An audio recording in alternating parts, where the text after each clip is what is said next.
നമ്മളിനി അടുത്ത് നോക്കാൻ പോകുന്നത് കൺട്രോൾ ഫ്ലോ സ്റ്റേറ്റ്മെൻറ്റ്സ് ആണ്. നമ്മൾ സി പ്രോഗ്രാം എഴുതുന്നതിൻ്റെ ഡേറ്റ ടൈപ്സിൻ്റെ കാര്യം പഠിച്ചു, എങ്ങനെയാണ് സ്ട്രക്ചർ ചെയ്യേണ്ടതെന്ന് പഠിച്ചു. ഇനിയിപ്പം നമ്മൾക്കിപ്പോൾ തരുന്ന ടാസ്കുകളെ എങ്ങനെ നമുക്ക് റിസോൾവ് ചെയ്യാനായിട്ട് സാധിക്കും എന്നുള്ളത് നമുക്ക് ഹെൽപ്പ് ചെയ്യുന്നതാണ് control flow statements. Control flow സ്റ്റേറ്റ്മെൻറ്റ്സിനെ 3 കാറ്റഗറീസ് ആയിട്ട് നമുക്ക് ഡിവൈഡ് ചെയ്യാം. കണ്ടീഷണൽ അല്ലെങ്കിൽ ബ്രാഞ്ചിങ് സ്റ്റേറ്റ്മെൻറ്റ്സ് എന്ന് വെച്ച് കഴിഞ്ഞാൽ ഒരു കണ്ടീഷൻ കൊടുത്ത് ആ ഒരു കണ്ടീഷൻ ട്രൂ ആയെങ്കിൽ മാത്രമേ നമ്മൾക്കത് എക്സിക്യൂട്ട് ചെയ്യത്തുള്ളൂ എന്നുള്ളതാണ് first type. Second type looping statements, അതായത് റെപ്പറ്റേറ്റീവായിട്ട് ലൂപ്പ് ചെയ്യേണ്ട അല്ലെങ്കിൽ റെപ്പറ്റേറ്റീവായിട്ട് ഇപ്പം ചെയ്യേണ്ട എന്തെങ്കിലും ടാസ്ക് ആണെന്നുണ്ടെങ്കിൽ ലൂപ്പിംഗ് സ്റ്റേറ്റ്മെൻറ്റ്സിലോട്ട് നമുക്ക് ചെയ്യാം. അടുത്തത് ജംപ് സ്റ്റേറ്റ്മെൻറ്റ്. ഇപ്പം നമ്മൾ നേരത്തെ അൽഗോരിതംസ് ഡിസ്കസ് ചെയ്തപ്പോഴത്തേനും നമ്മൾ ശ്രദ്ധിച്ചായിരുന്നു. അതായത് നമ്മളിപ്പം എ ഗ്രേറ്റർ ദാൻ ബി ആണെന്നുണ്ടെങ്കിൽ ഇന്ന സ്റ്റേറ്റ്മെൻറ്റ് ചെയ്യുക, അല്ല എന്നുണ്ടെങ്കിൽ നമ്മൾ വേറൊരു സെക്ഷനിലോട്ട് ജമ്പ് ചെയ്യുന്നുണ്ട് അല്ലേ. അപ്പോൾ അങ്ങനത്തെ ജമ്പിങ് സ്റ്റേറ്റ്മെൻറ്റ്സിനെ ഹെൽപ്പ് ചെയ്യുന്ന കൺട്രോൾ ഫ്ലോ സ്റ്റേറ്റ്മെൻറ്റ്സ് ആയിരിക്കും നമ്മൾ അടുത്ത തേർഡ് കാറ്റഗറിയിൽ ഡിസ്കസ് ചെയ്യാൻ പോകുന്നത്. ആദ്യമേ നമ്മൾ നോക്കുന്നത് ബ്രാഞ്ചിങ് സ്റ്റേറ്റ്മെൻറ്റ്സ് ആണ്. അതിൽ 2 എണ്ണാണുള്ളത്, ഇഫ് സ്റ്റേറ്റ്മെൻറ്റും സ്വിച്ച് സ്റ്റേറ്റ്മെൻറ്റും. ഇഫ് സ്റ്റേറ്റ്മെൻറ്റ് എന്ന് പറഞ്ഞു കഴിഞ്ഞാൽ നമ്മളുടെ ഇഫിൻ്റെ അകത്ത് ഒരു എക്സ്പ്രഷൻ കാണും. ആ ഒരു എക്സ്പ്രഷൻ ട്രൂ ആയെങ്കിൽ മാത്രമേ ആ ബ്രാക്കറ്റിനകത്തുള്ള സ്റ്റേറ്റ്മെൻറ്റ്സിനെ നമ്മളവിടെ ഫുൾഫിൽ ചെയ്യത്തുള്ളൂ, അല്ലാന്നുണ്ടെങ്കിൽ നമ്മൾ ചെയ്യത്തില്ല. ഇപ്പോൾ ഫോർ എക്സാമ്പിൾ ഇപ്പം ഇന്ന് മഴ പെയ്യും എന്നുണ്ടെങ്കിൽ അതൊരു കണ്ടീഷനാണ് എന്നുണ്ടെങ്കിൽ ഇസ് ഇറ്റ് റെയിനിങ് ടുഡേ എന്നുള്ളത് നമ്മളിവിടെ ഒരു കണ്ടീഷനായിട്ട് വെക്കുകയാണ്. If it is raining yes ആണെന്നുണ്ടെങ്കിൽ you need to take an umbrella. പിടികിട്ടിയോ? അതാണ് ഇഫ് കണ്ടീഷൻ എങ്ങനെയാണ് വർക്ക് ചെയ്യുന്നത് എന്നുള്ളത്. അപ്പം ഇപ്പം നമ്മൾ ഫ്ലോ ചാർട്ടിൽ എഴുതുമ്പോഴത്തേനും നമുക്കൊരു കണ്ടീഷൻ ഉണ്ടാകും. ആ ഒരു കണ്ടീഷൻ ട്രൂ ആണെങ്കിൽ നമുക്കൊരു സ്റ്റേറ്റ്മെൻറ്റ് അവിടെ നമുക്ക് എക്സിക്യൂട്ട് ചെയ്യേണ്ടതുണ്ടാകും. ഫോൾസ് ആണെന്നുണ്ടെങ്കിൽ I M closing my if statement. അപ്പം ട്രൂ ആണെന്നുണ്ടെങ്കിൽ മാത്രമേ നമുക്ക് എന്തെങ്കിലും എക്സിക്യൂഷൻ ചെയ്യുന്നത് വരുന്നുള്ളൂ. ഓക്കെ, ഇഫിൻ്റെ തന്നെ ഒരു മോഡിഫൈഡ് ഫോമാണ് ഇഫ് എൽസ്. അതായത് എൻ്റെ ഈ ഒരു എക്സ്പ്രഷൻ സാറ്റിസ്ഫൈ ചെയ്തു എന്നുണ്ടെങ്കിൽ ഫസ്റ്റ് സ്റ്റേറ്റ്മെൻറ്റിലോട്ട് പോകാം, അല്ല എന്നുണ്ടെങ്കിൽ സെക്കൻഡ് സ്റ്റേറ്റ്മെൻറ്റിലോട്ട് പോകാം. For example A is equal to 2 എന്ന് ഞാൻ കൊടുത്തു. If A equal to 2 printf A is even else printf a is odd. Okay, ഇങ്ങനെ ഞാൻ എഴുതിയെന്ന് വിചാരിക്കാം. ഇവിടെ എന്താണ് നടക്കുന്നത്? ഞാൻ ആദ്യമേ ഇൻറ്റ് വെച്ചിട്ട് ഞാൻ എനെ ഇവിടെ ഡിക്ലെയർ ചെയ്യുകയാണ് ചെയ്തത്. എ 2 നമുക്കറിയാം. ഇപ്പോൾ ഇവിടെ എന്താണ് ചെയ്യുന്നത്? ഇത് നമ്മളുടെ റിലേഷണൽ ഓപ്പറേറ്ററാണ്, ഈക്വൽ ടു. അപ്പം എ 2 ആണ് എന്നുണ്ടെങ്കിൽ ഇഫ് ഇറ്റ് ഇസ് യെസ്, ഈ ഒരു സ്റ്റേറ്റ്മെൻറ്റ് അവിടെ ഞാൻ പ്രിൻറ്റ് ചെയ്യും. Okay, that is A is even. അല്ല എന്നുണ്ടെങ്കിൽ നോ ആണ് എന്നുണ്ടെങ്കിൽ എൻ്റെ സെക്കൻഡ് ഹാഫ് എൽസിൻ്റെ സെക്ഷൻ ഇൻക്ലൂഡ് ചെയ്യും അല്ലെങ്കിൽ ഇംപ്ലിമെൻറ്റ് ചെയ്യും. അതാണ് ഇഫ് എൽ സ്റ്റേറ്റ്മെൻറ്റ്. അപ്പം നമുക്കതിൻ്റെ ഫ്ലോ ചാർട്ടും കൊടുത്തിട്ടുണ്ട്. കണ്ടീഷൻ ട്രൂ ആണെന്നുണ്ടെങ്കിൽ ഒരു സെറ്റ് സ്റ്റേറ്റ്മെൻറ്റ്, ഫോൾസ് ആണെന്നുണ്ടെങ്കിൽ വേറെ set of statements, and then both of them will end that if part. ഇതിൻ്റെ again മോഡിഫൈഡ് ആയിട്ടുള്ള വേർഷൻ ഇഫ് എൽസ് ഇഫ്, അതായത് if expression statement else if expression statement. അതായത് if I need to check whether my the given number, user തന്നേക്കുന്ന number 0, 1 അല്ലെങ്കിൽ 2 ആണ്, അല്ലാന്നുണ്ടെങ്കിൽ error എന്ന് വിചാരിക്കാം. അപ്പം ഞാൻ എന്ത് ചെയ്യുന്നത്? ഇഫ് മൈ നമ്പർ എ, ഇപ്പോൾ എ എന്ന് പറയുന്ന ഒരു നമ്പർ ഞാൻ യൂസറിൽ നിന്നും റീഡ് ചെയ്തു എന്ന് വിചാരിക്കാം.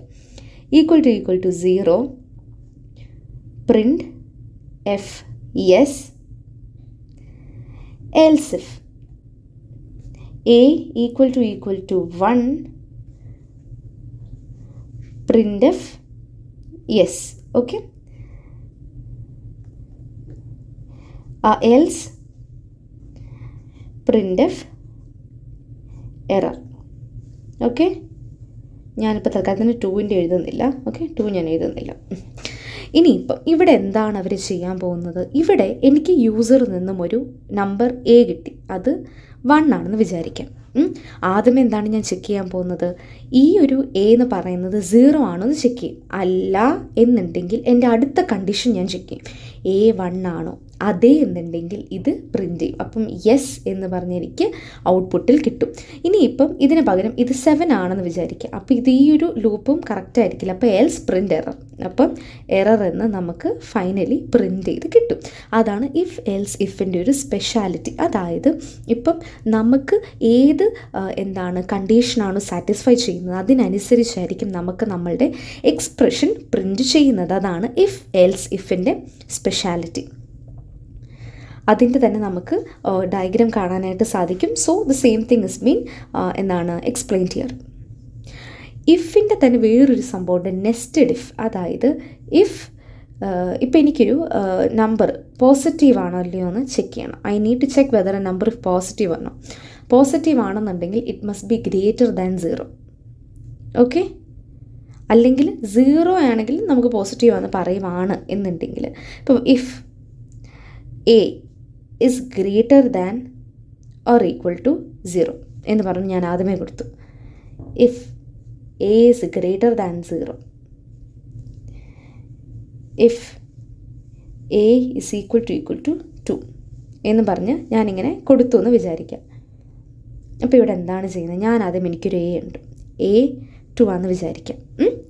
ആദ്യത്തെ കണ്ടീഷനിൽ ചെക്ക് ചെയ്യുവാണ്, A greater than or equal to 0 ആണോ. അപ്പോൾ ഈ ഒരു പോസിറ്റീവ് എന്നുള്ളൊരു കണ്ടീഷൻ വേണ്ട, ഈ 2 എന്നുള്ളത് മതി. നമുക്ക് checking whether it is 2, checking whether the number is 2 or not. അപ്പം ഇവിടെ ഞാൻ എന്താണ് ചെയ്യുന്നത്? ആദ്യമേ ഞാൻ ചെക്ക് ചെയ്യാണ് A greater than or equal to 0 ആണോ. അതെ, ട്രൂ, യെസ് ആണെന്നുണ്ടെങ്കിൽ നമ്മൾ ബ്രാക്കറ്റിൻ്റെ അകത്ത് കയറുവാണ്. ഓക്കെ, ഇതിൻ്റെ അകത്ത് നമ്മൾ നോക്കുവാണ്. എ ഗ്രേറ്റർ ദാൻ 0 ആണോ? യെസ്, അതും യെസ് ആണ്. അപ്പോൾ ഇഗെയിൻ ഈ ബ്രാക്കറ്റിൻ്റെ അകത്ത് കയറുവാണ്.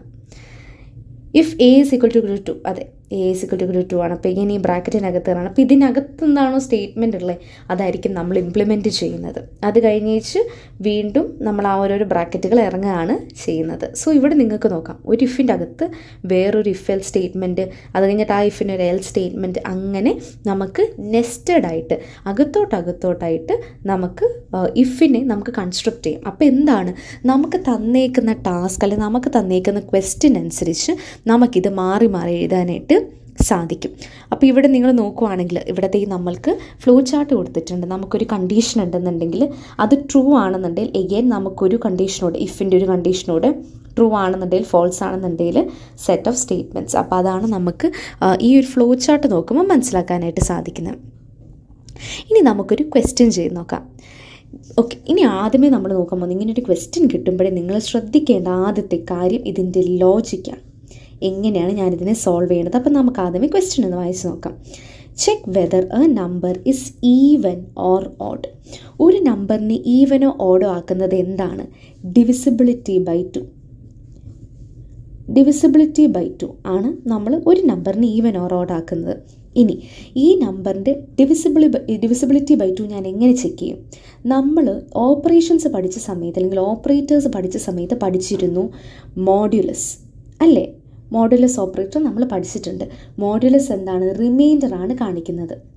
So if I have A number n, if number n mod 2 is equal to 0, അതായത് നമ്പർ എന്നിനെ ഞാൻ 2 വെച്ച് ഡിവൈഡ് ചെയ്യുമ്പം എനിക്ക് 0 ആണ് റിമൈൻഡർ കിട്ടുന്നത് എന്നുണ്ടെങ്കിൽ അതിൽ നിന്ന് എനിക്ക് ഡിറൈവ് ചെയ്യാൻ പറ്റുന്നത് that my number is even.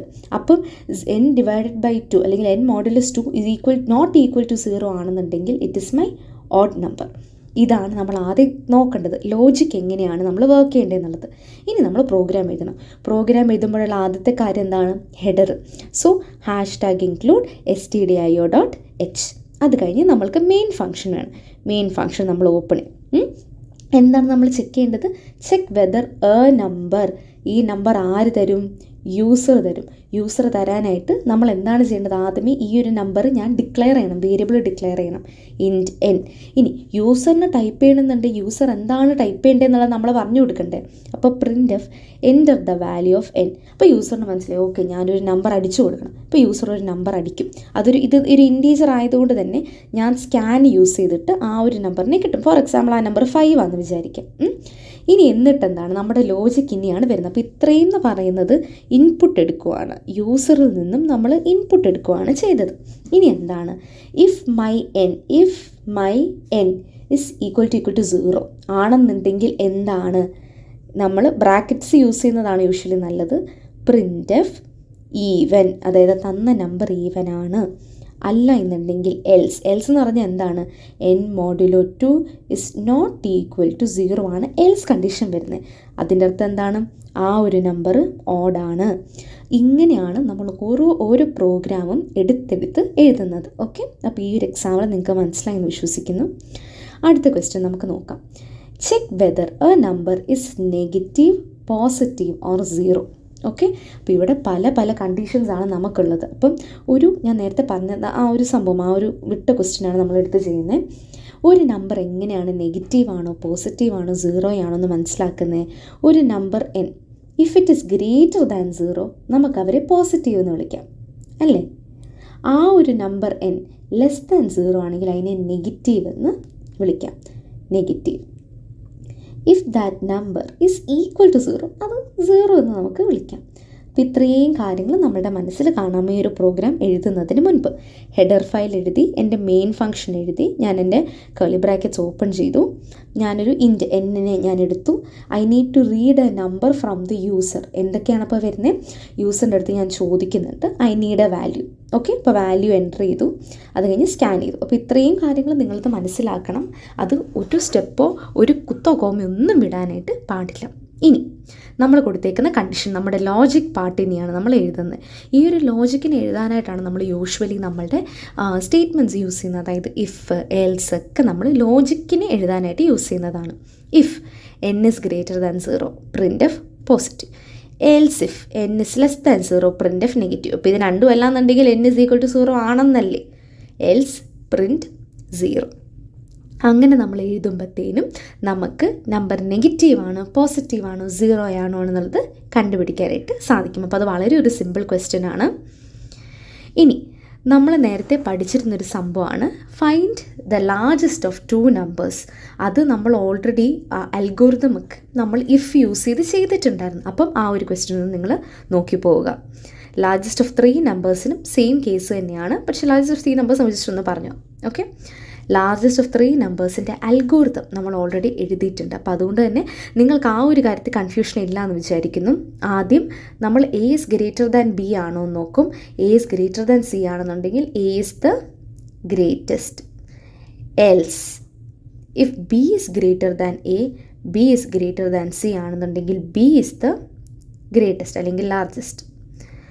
അപ്പം എയും അല്ല ഗ്രേറ്റസ്റ്റ്, ബിയും അല്ല ഗ്രേറ്റസ്റ്റ് എന്നുണ്ടെങ്കിൽ ഒബ്വിയസ് ആയിട്ടും എൽസിനകത്ത് നമുക്ക് എഴുതാം സി ഇസ് ദ ലാർജസ്റ്റ്. അപ്പോൾ അതാണ് ഇവിടെ കാണിക്കുന്നത്. എ ഗ്രേറ്റർ ദാൻ ബി ആണോ, ആൻഡ് എന്ന് പറയുമ്പോഴത്തേനും 2 എണ്ണം ട്രൂ ആയാൽ മാത്രമേ നമുക്കവിടെ 1 വരത്തുള്ളൂ, അതായത് ട്രൂ വരത്തുള്ളൂ, അതായത് ഈ ഒരു കണ്ടീഷൻ ട്രൂ വരത്തുള്ളൂ. ഓക്കെ, അപ്പം A greater than B, A greater than C ആണെന്നുണ്ടെങ്കിൽ A is the largest. B greater than A, B greater than C ആണെന്നുണ്ടെങ്കിൽ ബി ഈസ് ദ ലാർജസ്റ്റ്, അല്ല എന്നുണ്ടെങ്കിൽ സി ഈസ് ദ ലാർജസ്റ്റ്. അത് സിമ്പിളായിട്ടുള്ള ഒരു പ്രോഗ്രാമാണ്. പിന്നെ ഒരു നമ്പർ ഈവൻ ഓർ ഓഡ് എങ്ങനെയാണ് ആൻഡ് ഓപ്പറേറ്റർ യൂസ് ചെയ്യേണ്ടത് എന്നുള്ളത് ഓൾറെഡി ഞാൻ പറഞ്ഞ സംഭവമാണ്. അതായത് n മോഡുലസ് 2 ഈക്വൽ ടു 0 ആണ് ഈവൻ എന്നുണ്ടെങ്കിൽ, അതുപോലെ തന്നെ നമുക്ക് n and 1 equal to 0 even എങ്ങനെയാണ് ആവുന്നതെന്നുള്ളത് ഓൾറെഡി പ്രീവിയസ് വീഡിയോയിൽ പറഞ്ഞിട്ടുണ്ട്. അതുകൊണ്ട് തന്നെ ഈ ഒരു ക്വസ്റ്റ്യൻ നിങ്ങൾ നോക്കി പോവുക. ഇവിടെ നമ്മൾ ഷിഫ്റ്റ് ഓപ്പറേഷൻ യൂസ് ചെയ്തിട്ടാണ് ഓഡ് ഓർ ഈവൻ ക്വസ്റ്റ്യൻ നമ്മൾ ചെയ്യുന്നത്. എഗെയിൻ അത് നമ്മൾക്ക് സിലബസ് പോയിൻ്റ് ഓഫ് വ്യൂവിൽ ഇമ്പോർട്ടൻ്റ് അല്ലാത്തതുകൊണ്ട് തന്നെ ഈ ഒരു ക്വസ്റ്റ്യൻ ഞാൻ സ്കിപ്പ് ചെയ്യാണ് ചെയ്യുന്നത്. സോ ഇതിൽ ഡൗട്ട് ഉണ്ടെന്നുണ്ടെങ്കിൽ ഉറപ്പായിട്ട് നിങ്ങൾ കമൻസിൽ ചോദിക്കാവുന്നതാണ്. അപ്പോൾ ഇത്രയും നമ്മൾ പഠിച്ചത് ഇഫ് ആണല്ലേ, ഇഫ് എൽസ് ആണ്. അപ്പോൾ ഇഫ് എൽസിനെ പറ്റി നിങ്ങൾക്ക് ബേസിക് ആയിട്ടുള്ള നോളേജ് കിട്ടിയെന്ന് വിചാരിക്കുന്നു. ലാർജസ്റ്റ് ഓഫ് ദ നമ്പേഴ്സ് ഒക്കെ വളരെ ഇമ്പോർട്ടൻ്റ് ആയിട്ടുള്ള ക്വസ്റ്റ്യൻസ് ആണ്, നിങ്ങൾ അതൊക്കെ സ്കിപ്പ് ചെയ്യാണ്ട് പഠിക്കുക. അപ്പം റിപ്പീറ്റഡ് ആയിട്ട് ചോദിക്കുന്ന ക്വസ്റ്റ്യൻസ് ഒക്കെ ഏതൊക്കെയാണെന്നുള്ളതൊന്ന് ശ്രദ്ധിക്കാം. സെക്കൻഡ് വൺ സ്വിച്ച് സ്റ്റേറ്റ്മെൻ്റ് ആണ്. സ്വിച്ച് എന്ന് പറയുമ്പോഴത്തേനും അത് കുറച്ചുകൂടെ എഫിഷ്യൻറ്റും കുറച്ചുകൂടി ഈസിയറുമാണ്. അതായത് ഇപ്പം സ്വിച്ച് എന്ന് പറഞ്ഞിട്ട് നമ്മൾ ഒരു എക്സ്പ്രഷൻ കൊടുക്കും. ആ ഒരു എക്സ്പ്രഷൻ ഇവാലുവേറ്റ് ചെയ്താണ് ഏത് കേസാണ് ഞാൻ എക്സിക്യൂട്ട് ചെയ്യേണ്ടത് എന്നുള്ളത് മനസ്സിലാക്കുന്നത്. അതിൻ്റെ ഇപ്പോൾ ഈ ഓരോ കേസിലും മാച്ച് വന്നില്ല എന്നുണ്ടെങ്കിൽ നമുക്ക് ഡിഫോൾട്ടായിട്ടൊരു സ്റ്റേറ്റ്മെൻറ്റ് ഉണ്ടാവും. കൺഫ്യൂസ് ചെയ്യുന്നില്ല, നമുക്കൊരു എക്സാമ്പിൾ നോക്കിയിട്ട് കണ്ടുപിടിക്കാം. നമ്മുടെ question, write a program to read numbers between 1 and 7 and display the day corresponding to the number. അതായത് ഇപ്പം നമ്പർ 1 ആണെന്നുണ്ടെങ്കിൽ സൺഡേ, 2 ആണെന്നുണ്ടെങ്കിൽ മൺഡേ, 3 ആണെന്നുണ്ടെങ്കിൽ ട്യൂസ്ഡേ, അങ്ങനെ ഇത് പൊയ്ക്കൊണ്ടിരിക്കുകയാണ്. ഓക്കെ, അപ്പം ഇതിൻ്റെ ലോജിക്ക് നമുക്ക് നോക്കാം. ഫസ്റ്റ് ഏതൊരു പ്രോഗ്രാം കിട്ടിയാലും നമ്മളുടെ തലയിൽ അതെങ്ങനെയാണ് സോൾവ് ചെയ്യുന്നത് എന്നുള്ളതിൻ്റെ ലോജിക്ക് മനസ്സിലാക്കുകയാണ് ചെയ്യേണ്ടത്. എനിക്കൊരു നമ്പർ കാണും. ഓക്കെ, ഞാനൊരു യൂസറിൽ നിന്നും കളക്ട് ചെയ്യുന്നൊരു നമ്പർ കാണും. ഈ ഒരു നമ്പർ എന്ത് വാല്യൂ ആണോ ഉള്ളത് അതിനനുസരിച്ചുള്ള ഡേയ്സ് പ്രിൻ്റ് ചെയ്യണം. ഇപ്പം 1 to 7 എനിക്ക് വന്നില്ല എന്നുണ്ടെങ്കിൽ, ഇപ്പം എനിക്ക് ഒരു 23 45 ഒക്കെ ആണെന്നുണ്ടെങ്കിൽ എനിക്ക് ആ ചോയ്സ് റോങ് ആണ് എന്നുള്ളതും എൻ്റെ യൂസറിനെ കാണിക്കണം. അപ്പോൾ ഇത് ആണ് നമ്മളുടെ ബേസിക് ലോജിക്ക് ഈ ഒരു ക്വസ്റ്റ്യൻ ചെയ്യുന്നതിന് മുൻപ്. ഞാനപ്പോൾ എൻ്റെ ഹെഡർ ഫയൽ എഴുതി, #include stdio.h void മെയിൻ തുറന്നു. അത് കഴിഞ്ഞിട്ട് യൂസറിൽ നിന്നും ഞാൻ വാല്യൂ ഓഫ് എടുത്തു, അത് സ്കാൻ ചെയ്തു. അപ്പോൾ ഇത്രയും കാര്യങ്ങൾ സെയിം ആണ്. ഇനി നമുക്ക് നമ്മുടെ സ്വിച്ച് സ്റ്റേറ്റ്മെൻറ്റ് വരുന്നത്. സ്വിച്ച് എന്ന് പറയുന്നത് it is I am checking the value of എന്നിൻ്റെ വാല്യൂ ഞാൻ ചെക്ക് ചെയ്യണം. അപ്പം എൻ്റെ യൂസർ 5 ആണ് ഇട്ടതെന്ന് വിചാരിക്കുക. കേസ് 1 അല്ല യൂസർ ഇട്ട് 5 ആണ്. കേസ് 2 വരത്തില്ല, കേസ് 3 വരത്തില്ല, കേസ് 4 വരത്തില്ല, കേസ് 5. അപ്പോൾ കേസ് 5 ആണ്. അപ്പോൾ ഇതെന്ന് പറയുന്നത് എന്താണ്, നമ്മളുടെ എന്നിൻ്റെ വാല്യൂ ആണ്. സോ ഈ കേസിൻ്റെ ഇവിടെ വരുന്ന എല്ലാം വാല്യൂസാണ് വരുന്നത്. അപ്പോൾ അത് നിങ്ങൾ ശ്രദ്ധിക്കുക. അപ്പം 5, ഓക്കെ 5 വന്നു. 5 വന്നാൽ എന്താണ് ആക്ഷൻ ചെയ്യേണ്ടതെന്നുള്ളത് നമുക്കിവിടെ കൊടുത്തിട്ടുണ്ട്, printf Thursday. അപ്പം Thursday എന്ന് പറയുന്നത് എൻ്റെ എന്താണ് യൂസർ കാണും ബ്രേക്ക് എന്ന് പറഞ്ഞാൽ അവിടെ നിൽക്കും. ബ്രേക്ക് എന്ന് പറഞ്ഞു കഴിഞ്ഞാൽ അത്ര താഴോട്ടുള്ളതൊന്നും നോക്കത്തില്ല. അത് കഴിഞ്ഞ് നമ്മൾ എക്സിക്യൂഷൻ പോയിന്റ് വരും. ഇപ്പോൾ ഇവിടെ എന്തെങ്കിലും സ്റ്റേറ്റ്മെൻറ്റ് ഉണ്ടെങ്കിൽ അത് അങ്ങോട്ട് കിടക്കും.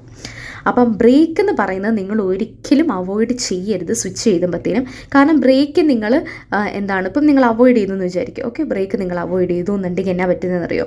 ഇപ്പം ഞാൻ 1 കൊടുത്തു. ഓക്കെ, 1 കൊടുത്തു. അപ്പം printf Sunday എന്ന് പറഞ്ഞ് പ്രിൻറ്റ് ചെയ്തു എന്ന് വിചാരിക്കാം. അത് കഴിഞ്ഞ് ഇവർ താഴെ പിന്നെയും ചെക്ക് ചെയ്യും. കേസ് 2 ഇല്ല, കേസ് 3 ഇല്ല, കേസ് 4 ഇല്ല, അങ്ങനെ ഡിഫോൾട്ട് പ്രിൻ്റ് വരെ ഇവർ ചെക്ക് ചെയ്തുകൊണ്ടിരിക്കും. പക്ഷേ ബ്രേക്ക് ഉണ്ടെന്നുണ്ടെങ്കിൽ നമുക്ക് അത്രയും എക്സിക്യൂഷൻ്റെ ടൈം കുറയ്ക്കാം. അതായത് ഇവിടെയും കൊണ്ട് ഇത് കഴിഞ്ഞു, എനിക്ക് താഴത്തേത് ചെക്ക് ചെയ്യേണ്ട ആവശ്യം ഇല്ല എന്നുള്ളത് നമുക്ക് മനസ്സിലാവാനായിട്ട് സാധിക്കും.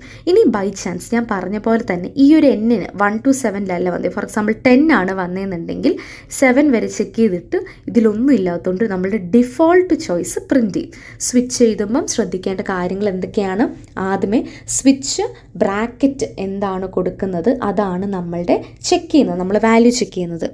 കേസ് കഴിഞ്ഞ് കൊടുക്കുന്നതെല്ലാം വാല്യൂസാണ്. അത് കഴിഞ്ഞ് നമ്മൾ സ്റ്റേറ്റ്മെൻറ്റ്സ് കൊടുത്ത് ബ്രേക്ക് മറക്കരുത്. അത് കഴിഞ്ഞ് ഡിഫോൾട്ട്, ഈ കേസുകളിലൊന്നും വന്നില്ല എന്നുണ്ടെങ്കിൽ നമുക്കൊരു ഡിഫോൾട്ട് ഓപ്ഷൻ കാണും. അപ്പം അങ്ങനെയാണ് നമ്മൾ സ്വിച്ച് സ്റ്റേറ്റ്മെൻറ്റ് എഴുതുന്നത്.